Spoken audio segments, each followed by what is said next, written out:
švenčia Minaičiuose Lietuvos laisvės kovos sąjūdžio tarybos 49 metų vasario 16 deklaracijos paskelbimo memorialą, minime šios svarbaus Lietuvai dokumento 65 metinės.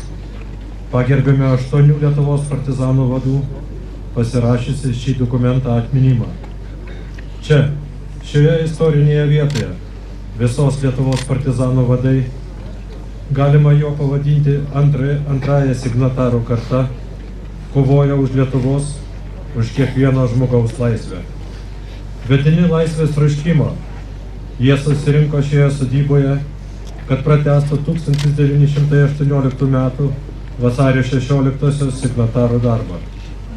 Atvykau iš Panevėžio į šaunų renginį paminėti Lietuvos nepriklausomybę.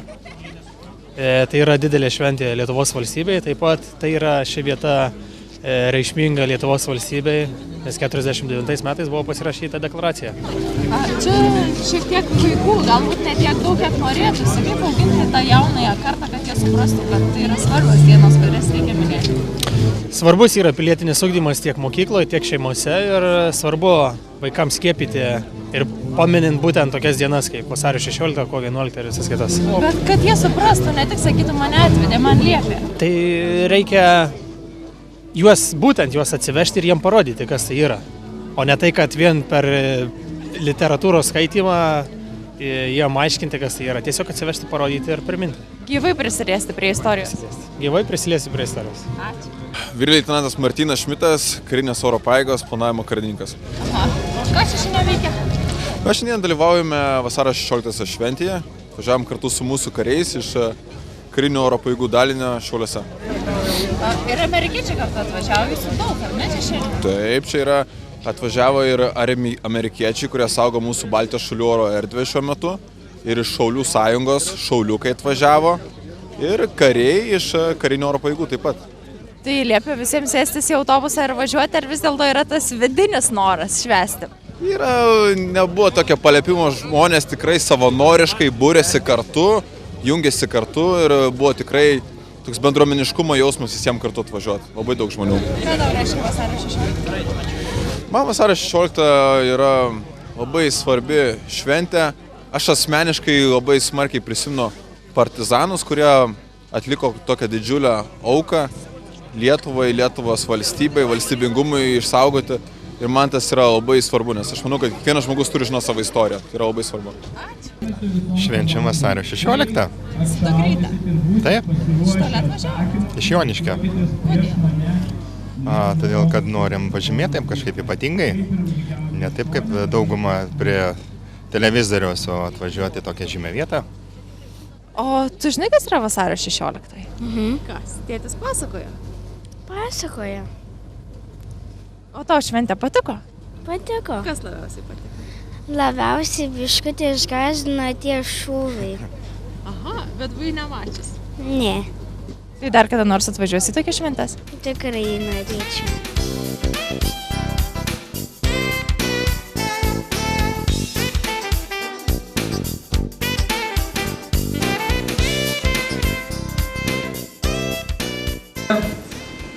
Gerbiami Seimo nariai, gerbiamas merė ir mėly šeduviečiai, žemiečiai.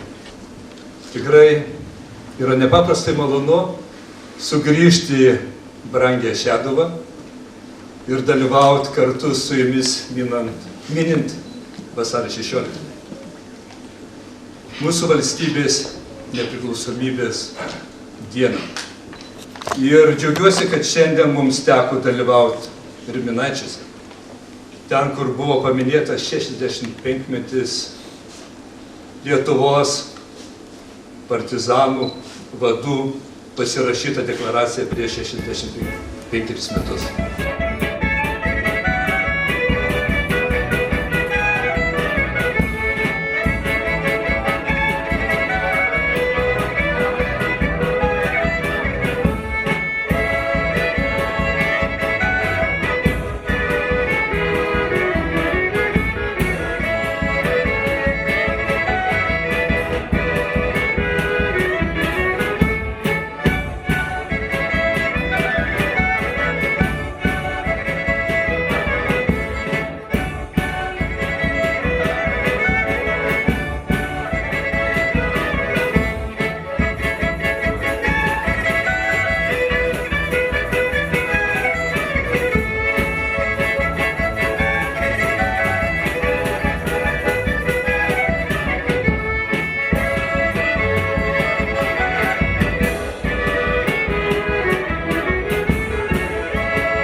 Esu Elžbieta Karaliūtė iš Radviliškio rajono savivaldybės etninės kultūros ir amatų centro.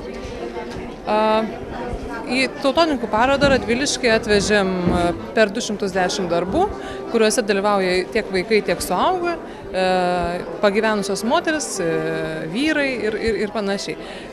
Mezgam, siūnam, audžiam, siuvinėjam, veliam, iš keramikos gaminam. Iš ties džiugu, jog dalis darbų yra patekę iš Šiaulių tautodailės parodą apskrities ir manau, kad ne tik šiauliečiam, bet ir radviliškiečiam bus tiesiog geras vaizdelis, geras akių paganimas į tuos gaminius, kurie yra atrinkti ir kuriuos galim pamatyti šiandien šioje Radviliškio tautodailės parodoje. Tai iš ties gražus darbai, gražus gamintojai, amatininkai.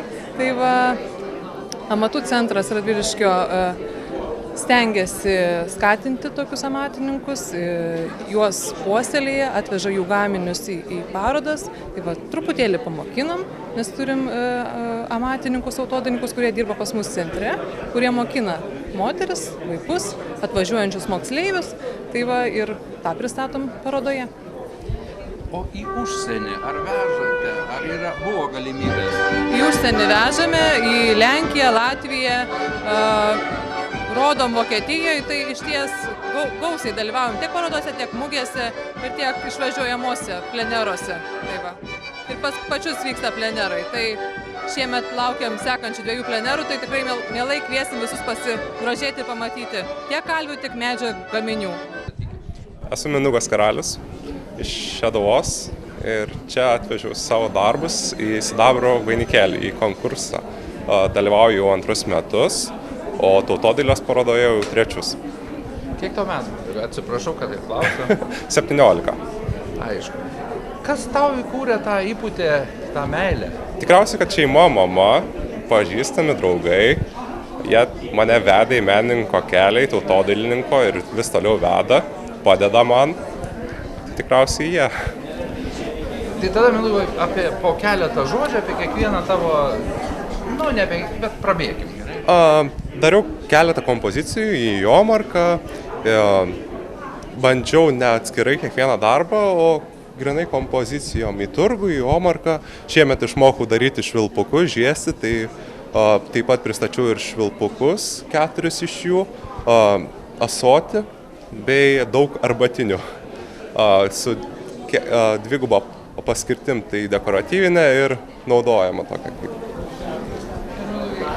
Kokie ateities planai, kaip ir sakai? Ateities planai dailė ir dizainas, pedagogika. Žadu būti mokytoju. Taip yra mano siuvinėti darbai, nes iš tikrųjų visą tą laiką tiesiog domėjau siuvinėjimu ir šiandien dienai yra pristatyta štai skarelė, kuri yra siuvinėta ir keletas kepurėlių. Tiesiog norėjau šiemet į parodą atnešti moterų galvos apdangalus. Tiesiog, kad būtų kaip ir komplektas, kaip ir išsiskirtų. O čia yra jie tik tai parodai, ar galima ir naudoti?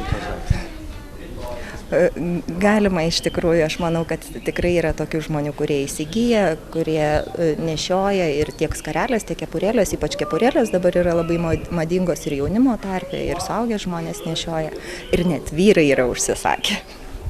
Aš Veronika iš Radviliškio Lizdykos gimnazijos, esu pirmokė, gimnazistė ir šokėja. Ką šiandien darote? Vasario 16-osios proga mes šokam, pagerbiam žmonės. O šalia matau draugę, kaip draugės vardas? Evelina, ir taip pat iš Lizdykos.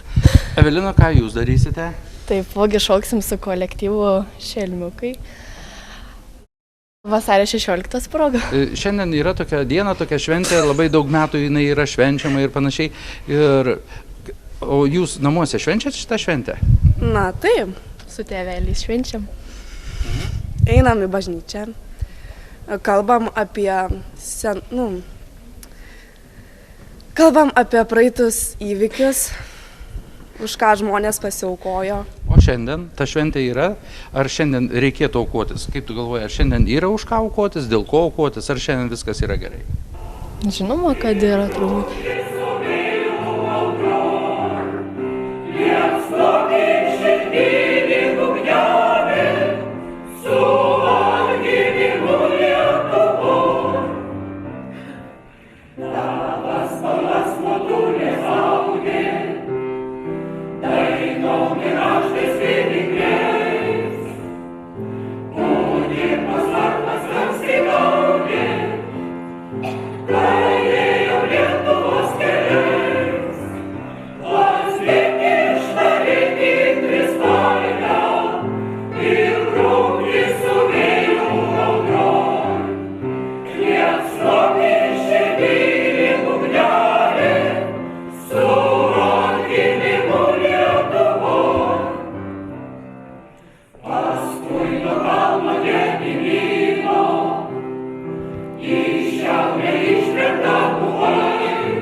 Jei man širdį išims, svetimos neįdėk.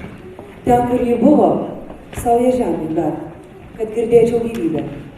Jei žodžius man atims, tik klausyk kaip tyliu, tik manęs neužmirš. Leisk man valgyti tavo duoną, nes dieną pradedu kasdienės duonos kasą. Man patinka jos kasdieniška spalva, tarsi nuolat gaubiama lietaus, pilkesnė debesį. Lietinga mano Lietuva.